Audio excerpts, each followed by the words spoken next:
we have a president who is in the midst of a feeding frenzy, and it is a feeding frenzy that he can't control, and he is flailing. We've been in these positions with him before, and he always navigates his way out of it.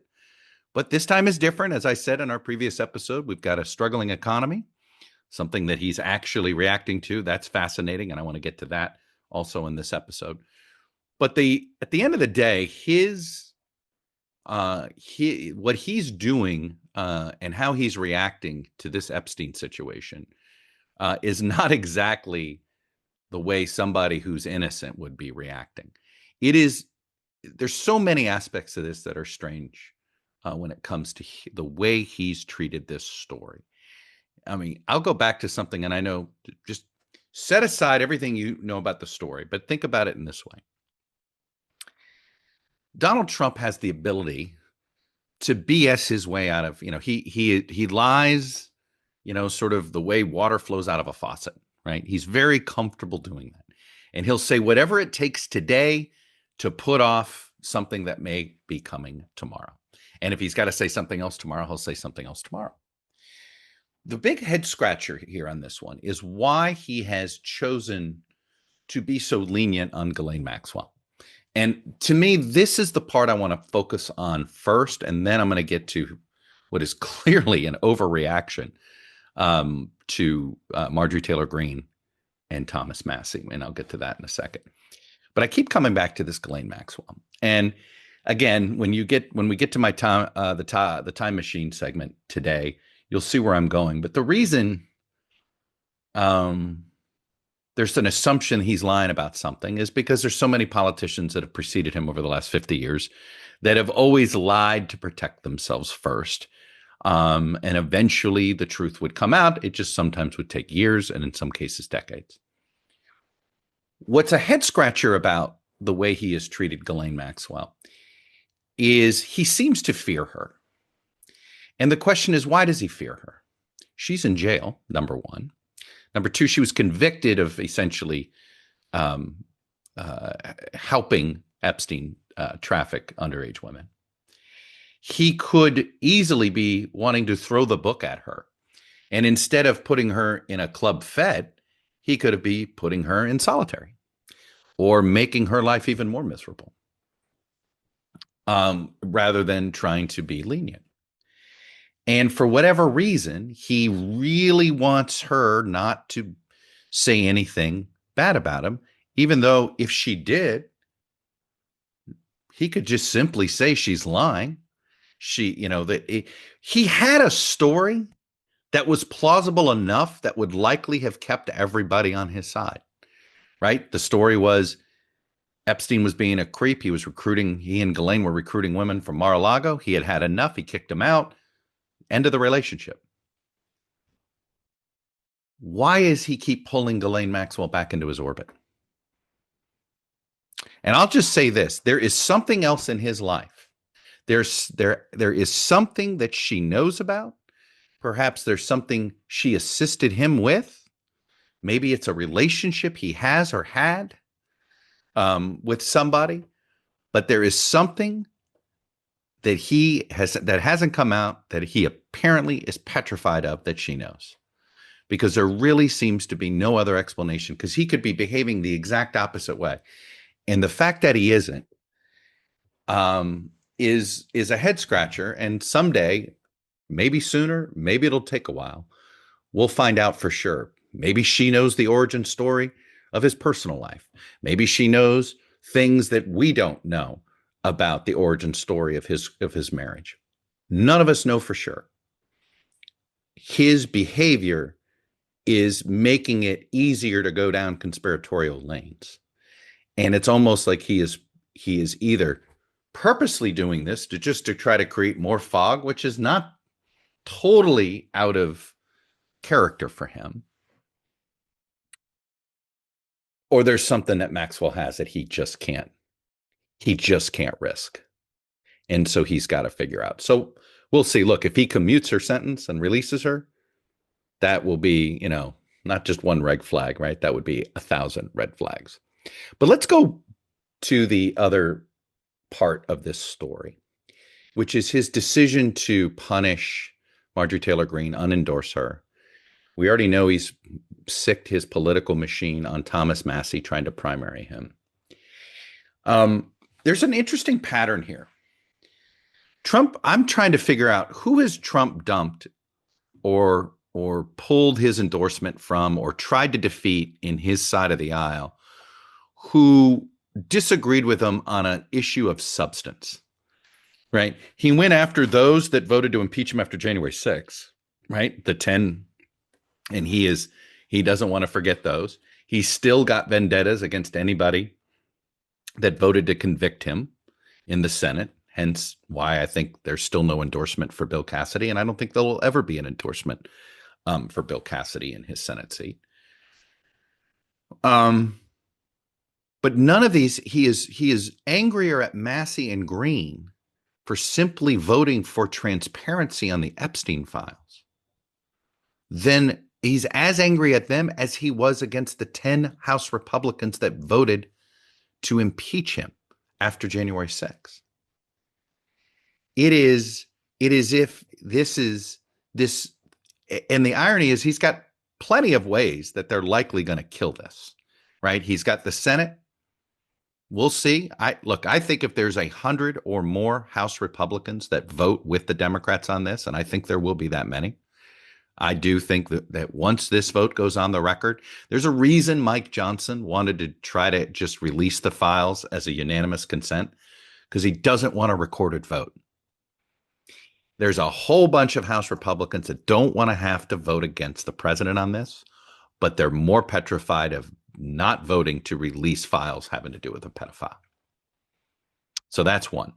The second way they could kill it is maybe in the Senate. But if it gets 100 or more House votes, I think there are 13 Senate votes. Now, maybe Senate leadership just finds different ways never to bring it to the floor, but somebody's going to bring this to the floor. Somebody's going to be able to introduce it. And then it's possible Trump could veto it. But don't underestimate what the Justice Department just did with this when Donald Trump ranted on social media demanding that Pam Bondi start an investigation into Democrats and their relationship with Epstein. Because here's what's likely to happen. If there's an open investigation that the Justice Department is conducting having to do with people and their associations with Epstein, then it's likely they go to a court and say, hey, we can't have these files released because it's currently a part of an investigation, right? There's been a lot of conversation. One of the knee-jerk right-wing talking points is, well, the Biden folks could have released this. Well, they were in the middle of an investigation, so they couldn't release any files at the time. Now the investigation in theory is over, but if they're reopening an investigation, then suddenly that likely will mean that will be used. This quote, open investigation will be used as saying, hey, we can't release any of this material. It may matter in an investigation, and we don't want to have to put all that out earlier. So there's a lot of paths, I think, for this to have these files prevented from being released to the public. There's a handful of ways you can see how it could be Senate leadership that does it. It could be that President Trump vetoes it, or it could simply be the Justice Department goes to court to say they can't because there's an open investigation because Pam Bondi agreed to open investigation just to investigate Democrats and their relationship with Epstein. So the point is it's how rattled he is on this. And when he's rattled, this is when mistakes get made. And he's rattled at a time when the other parts of his job aren't going very well. Do you hate hangovers? Well, say goodbye to hangovers. Out of Office gives you the social buzz without the next day regret.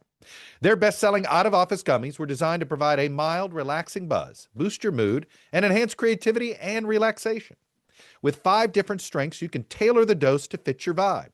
From a gentle 1.5 milligram micro dose to their newest 15 milligram gummy for a more elevated experience. Their THC beverages and gummies are a modern, mindful alternative to a glass of wine or a cocktail. And I'll tell you this, I've given up booze. I don't like the hangovers. I prefer the gummy experience. Soul is a wellness brand that believes feeling good should be fun and easy. Soul specializes in delicious hemp-derived THC and CBD products, all designed to boost your mood and simply help you unwind. And if you struggle to switch off at night, Soul has a variety of products specifically designed to help you get a better night's rest, including their top-selling Sleepy Gummies. It's a fan favorite for deep, restorative sleep. So bring on the good vibes and treat yourself to Soul today. Right now, Soul is offering my audience 30% off your entire order. So go to getsoul.com, use the promo code ToddCast. Don't forget that code. That's getsoul.com, promo code ToddCast for 30% off. Right. You have, it's pretty clear that this economy is not working for people that don't have money. He is realizing how badly the inflation issue is impacting, particularly his voters, because he's doing something he said he'd never do. He's getting rid of tariffs on food and coffee. Now, what's interesting is how all of his surrogates went out on the Sunday shows, and they won't say that they're getting rid of the tariffs. Like, they keep not trying to use the word, or they keep saying, no, we're lowering costs. Oh, you're getting rid of the tariffs, so the tariffs raise costs. No, the tariffs didn't raise any costs, but we're going to lower costs on food. There's this weird, they don't, Donald Trump can't ever admit he's wrong. And the fact of the matter is, these tariffs, foreigners didn't pay these fees. You and I did. We've been paying this. If you've bought a banana recently, you paid tariffs. So if he's going to sit here and refund this to some people, and we'll see if they're even able to do that, we're going to find out soon enough, he's likely to lose at least some of this tariff authority in court. He probably will try to find another way in the law to try to implement some of these tariffs. And I think there are a few other levers he can pull that he'll be able to do this.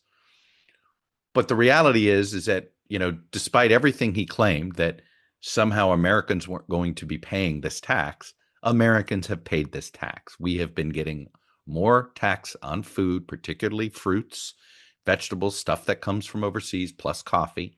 So the fact that they're dropping them shows you that there's a bit of an acknowledgement that, number one, prices haven't calmed down, they've gone up. And number two, he's been the reason why prices have gone up. And then finally, he's got to deal with this healthcare issue. And the fact that premiums are, everybody now that is on the Obamacare exchanges is seeing that the premiums are about to go up if they were getting some of these subsidies. It looks to me like there's going to be an extension of these subsidies. Is it a year? Is it a year with a few extra strings attached? I think all of those things are possible. But I do want to highlight something Rick Scott said. Rick Scott made it crystal clear in a Sunday Show interview earlier that they were not going to repeal Obamacare, and that that all insurance was going, they weren't going to repeal the pre-existing condition issue, because the only way to save money on these insurance exchanges in Obamacare is if you let insurance companies essentially cherry pick who they get to cover. And if you don't have a pre-existing condition, and they can shift people with pre-existing conditions and make them pay higher rates, but have healthy people pay super low rates, that's the system we had before, which didn't work for anybody. So the fact that Rick Scott is saying we are not going to do that, because you cannot have insurance companies be able to not accept clients because of a pre-existing condition. This is why the system didn't work before. But the talking point that is really bizarre to me is they're saying, well, they don't want to give this money to the insurance companies. They're going to give it to the American people. Well, where do they think the American people is going to spend this money? Can you get health insurance coverage without paying an insurance company? I mean, I guess unless we're going to be doing Medicare for all, is that the plan? I don't think that's going to be the plan that comes from the Republican side of the aisle. But if you don't want to pay insurance companies, who else do you pay? And if you would like to get rid of the insurance companies, if you hate insurance companies, Bernie Sanders would love to talk with you. He's got a plan. Republicans, if you don't like insurance companies and you don't want to pay insurance companies, he's got a terrific idea. Just do it straight with the government. So it's a strange talking point that they're using, but the point is they know this is not good politics for them. They know that they have to deal with this, and I think they're going to deal with this soon. But this Epstein thing, I when I was growing up, there was a deodorant commercial for a deodorant called Sure, and this is back when we had aerosol deodorants, and that the aerosol deodorants was gross. Thankfully, we were so worried about the ozone layer back then. They finally got rid of those things, there's a whole bunch of us that are thankful for that. That was just gross. You walk into a gym and you'd always smell that sort of aerosol deodorant. It was disgusting. But the Sure always said, never let them see you sweat, was sort of the tagline for Sure deodorant. Well, Donald Trump is letting all of us see him sweat. He is clearly nervous about all things Epstein. It is his personal obsession. He is trying to enact political vendettas having to do with it. He is making Marjorie Taylor-Greene a martyr. He is helping get her mainstreamed with independency. She is proudly calling herself, MAGA without him. And that's the thing. Like, he is not, I do think Thomas Massie, who was a sort of America First conservative before Donald Trump ever showed up. Marjorie Taylor Greene's beliefs clearly align closer with a conservative that's more in line with Massie than she is with Trump. Trump is always, as many a Trump advisor will quietly let me know, he's always the least MAGA person in any room you walk into. Wherever you go with MAGA, Trump's the least MAGA. And he's become obsessed with the deal making overseas. He's become obsessed with all the money he's making off of his influence in government. It's pretty much the opposite of what the true believers in MAGA, those that did want to go after the elites, who thought the elites were using government to enrich themselves. And what's Donald Trump doing? Using government to enrich himself. So, look, I wrote it in my Substack last week, and I think that so far everything is playing out sort of exactly how I sort of was laying it out, and I think we're going to continue to see it. His influence is waning. More Republicans discover every day that he will never be on a ballot again. And just keep an eye on. So he's already gone after Massie, and it's not really going that well. When Thomas Massie wins renomination, that's a May primary. I'm pretty sure with the Kentucky. I'm going to double check that right now. So put a little pin in this timestamp here.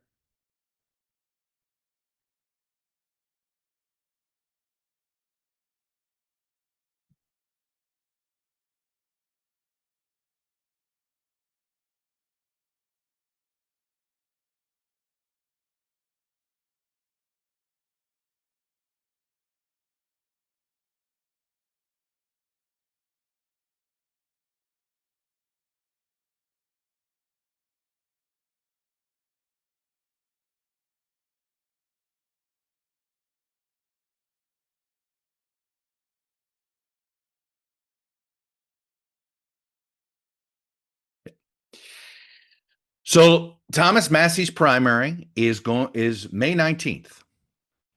And that's fairly early in the primary season. There's a lot more, though. We have a few states in March, a couple states in April, but most of the primaries are in June, then a big chunk in August, and a remaining a few in September. If Massie wins, and right now I'd rather be Massie than anybody else in that Republican primary. He's had a hard time finding anybody. It's yet going to be another reminder that the emperor is losing his clothes. I'm not going to say the emperor has no clothes at the moment, but I think the emperor is starting to shed some clothes at the moment. And if he is trying to punish somebody and he can't do it, right? He already lost one big one with Brian Kemp. And remember why he turned on Brian Kemp. He turned on Brian Kemp over January 6th in the election.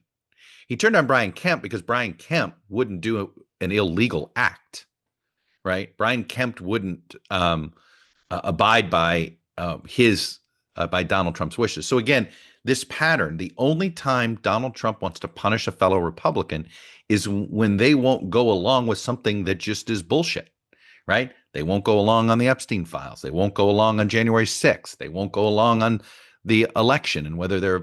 It's the only time he turns on folks. He doesn't ever really turn on them over policy disagreements. He only turns on them if he thinks other people are going to embarrass him because they won't keep his lie up. And when Massie wins that primary in May, it's yet going to be another chink in the armor, and it's going to continue to open the store.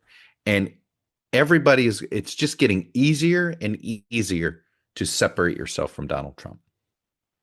And there's going to be these different, these little small, the Epstein vote is going to be a step in that direction. And you're going to see 100 or more House members do it. When the Supreme Court rules against his tariffs, you're going to see a whole bunch of Republicans suddenly find their free trade spines again, and they'll put out releases talking about following the Constitution. So and then you're going to see, as people are upset about the rising costs, you're going to see more Republicans look for ways to potentially separate themselves from the White House, but certainly to more directly appeal to voters, either in different ways to try to get rid of tariffs to lower costs, or to question big tech and what they're doing to raise our electric bills with all these data centers that are going up all over the place. So I do think we are witnessing, like I said before, the beginning of the lame duckification of Donald Trump. This episode of the ToddCast is brought to you by Wild Grain. Wild Grain is the first bake from frozen subscription box for artisanal breads, seasonal pastries, and fresh pastas. Plus, all items conveniently bake in 25 minutes or less. Unlike many store-bought options, Wild Grain uses simple ingredients you can pronounce and a slow fermentation process that can be easier on your belly and richer in nutrients and antioxidants. Wild Grain's boxes are fully customizable. They're constantly adding seasonal and limited time products for you to enjoy. In addition to their classic box, they now feature a gluten-free box and a plant-based box. I checked out the gluten-free box, and let me tell you, they have a gluten-free sourdough bread. We got 2 loaves of it, and we've done 1 loaf already. It's a cranberry and almond sourdough bread. It's like the best raisin bread you've ever had, except it's not raisins. It's hit or miss if you mess around in the gluten-free bread world. This is a hit. This is well done. It's not heavy. It doesn't feel like a rock. Anyway, I was impressed. So look, for a limited time, Wild Grain is offering our listeners $30 off your first box, plus free croissants in every box when you go to wildgrain.com/ToddCast to start your subscription. $30 off your first box when you go to wildgrain.com/ToddCast. That's wildgrain.com/ToddCast, or simply use the promo code ToddCast at checkout. Always use the code, get the discount. I'm telling you, it's excellent, excellent bread.